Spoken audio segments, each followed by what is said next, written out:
Dear students, നമ്മളിന്ന് ചർച്ച ചെയ്യുന്നത് സൈബർ സ്പേസ് എന്ന വിഷയത്തെക്കുറിച്ചാണ്.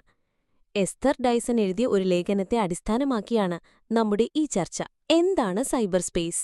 വേൾഡ് വൈഡ് വെബിന്റെ വരവ് വിവരവിനിമയത്തിൽ വിപ്ലവകരമായ മാറ്റമാണ് കൊണ്ടുവന്നത്. അച്ചടി ലോകത്തുനിന്ന് സൈബർ ലോകത്തേക്ക് ഒരു സാംസ്കാരിക മാറ്റം സംഭവിച്ചു. സൈബർ സ്പേസ് നമ്മുടെ പ്രപഞ്ചത്തിന്റെ സ്ഥലപരമായ മാനങ്ങളെ പുനർനിർവചിച്ചു.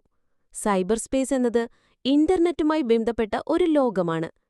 നിങ്ങൾ കമ്പ്യൂട്ടറിലൂടെയോ ഫോണിലൂടെയോ ഇന്റർനെറ്റ് ഉപയോഗിക്കുമ്പോൾ നിങ്ങൾ ഈ സൈബർ ലോകത്താണ് എത്തുന്നത്. പണ്ടുകാലത്ത് കമ്പ്യൂട്ടർ വിദഗ്ധർക്കും സാങ്കേതിക വിദഗ്ധർക്കും മാത്രമുള്ള ഒരിടമായിരുന്നു സൈബർ സ്പേസ്. ഇന്ന് സ്കൂൾ കുട്ടികൾ ഉൾപ്പെടെ എല്ലാവരെയും ഉൾക്കൊള്ളുന്നു.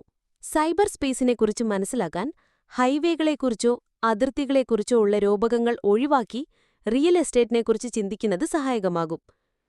റിയൽ എസ്റ്റേറ്റ് എന്നത് ഭൂമിക്കു മുകളിൽ നിർമ്മിച്ച ഒരു ഭൗതികവും നിയമപരവും കൃത്രിമവുമായ ഒരു പരിസ്ഥിതിയാണെന്ന് ഓർക്കുക. ഇത് park, shopping mall, church, state എന്നിവ തമ്മിലുള്ള വ്യത്യാസം തിരിച്ചറിയുന്നു.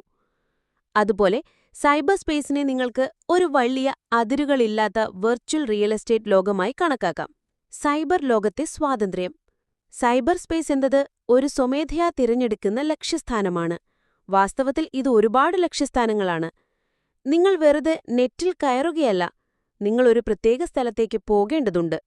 അതായത് ആളുകൾക്ക് എവിടെ പോകണം, എന്ത് കാണണം എന്ന് തിരഞ്ഞെടുക്കാൻ സാധിക്കും. സമൂഹത്തിന്റെ നിലവാരങ്ങൾ നടപ്പാക്കേണ്ടതുണ്ടെങ്കിലും ആ നിലവാരങ്ങൾ സൈബർ സ്പേസ് സമൂഹങ്ങൾ സ്വയം നിശ്ചയിക്കണം. ഈ ഇലക്ട്രോണിക് സമൂഹങ്ങൾക്ക് പുറത്തുനിന്നുള്ള നിയന്ത്രണമല്ല വേണ്ടത്, മറിച്ച് സ്വയം ഭരണമാണ്. സൈബർ സ്പേസിലെ പ്രധാന സേവനങ്ങൾ എന്തൊക്കെയാണ്? സൈബർ സ്പേസിൽ പ്രധാനമായും 3 തരം സേവനങ്ങളാണുള്ളത്. 1. സ്വകാര്യ ഇമെയിൽ സംഭാഷണങ്ങൾ.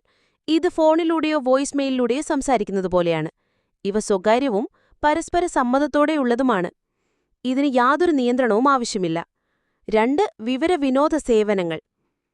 ഇത് പുസ്തകക്കടകളോ മാളുകളോ സിനിമാശാലകളോ പോലെയാണ്. ഇവിടെ നിന്ന് ആളുകൾക്ക് നിയമപരമായ വിവരങ്ങൾ മുതൽ ഗെയിം സോഫ്റ്റ്വെയർ വരെ ഡൗൺലോഡ് ചെയ്യാം. 3. യഥാർത്ഥ സമൂഹങ്ങൾ. ഇത് പരസ്പരം ആശയവിനിമയം നടത്തുന്ന ഗ്രൂപ്പുകളാണ്. റിയൽ എസ്റ്റേറ്റ് ഭാഷയിൽ ഇവ കടകളോ റെസ്റ്റോറന്റുകളോ കളിസ്ഥലങ്ങളോ പോലെയാണ്. ചില ഗ്രൂപ്പുകൾക്ക് മോഡറേറ്റർമാർ ഉണ്ടാവാം.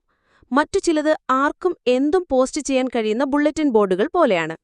സൈബർ സ്പേസും ഭാവിയും. ഭൂമിയിലെ സംഘർഷങ്ങൾക്ക് കാരണമാകുന്ന നിയന്ത്രണങ്ങളിൽ നിന്ന് മുക്തമായ പുതിയ സമൂഹങ്ങൾ സൈബർ സ്പേസിൽ രൂപം കൊള്ളാൻ സാധ്യതയുണ്ട്. ഒരു ആഗോള ഗ്രാമത്തിനു പകരം സ്വന്തം അംഗങ്ങളുടെ താൽപ്പര്യങ്ങൾ നിറവേറ്റുന്ന, മറ്റാരുടെയും കാര്യങ്ങളിൽ ഇടപെടാത്ത സ്വയംഭരണ സമൂഹങ്ങളുടെ ഒരു പുതിയ ലോകം നമുക്കുണ്ടാക്കാൻ കഴിയും. സൈബർ സ്പേസ് ഭൂരിപക്ഷത്തിന്റെ ഭരണത്തിൽ നിന്ന് നമ്മെ മോചിപ്പിക്കുന്നു. ഇവിടെ ആളുകൾക്ക് സ്വന്തം ഇഷ്ടമനുസരിച്ച് ഗ്രൂപ്പുകൾ തിരഞ്ഞെടുക്കാം. ഭൂമിയിലേതുപോലെ ജനിച്ച സ്ഥലമനുസരിച്ചല്ല.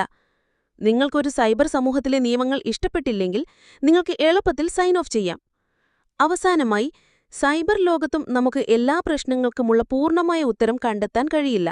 എന്നാൽ ഇവിടെ വ്യക്തിപരമായ തെരഞ്ഞെടുപ്പുകൾക്കും വ്യക്തിപരമായ ഉത്തരവാദിത്വങ്ങൾക്കും വലിയ പ്രാധാന്യമുണ്ട്.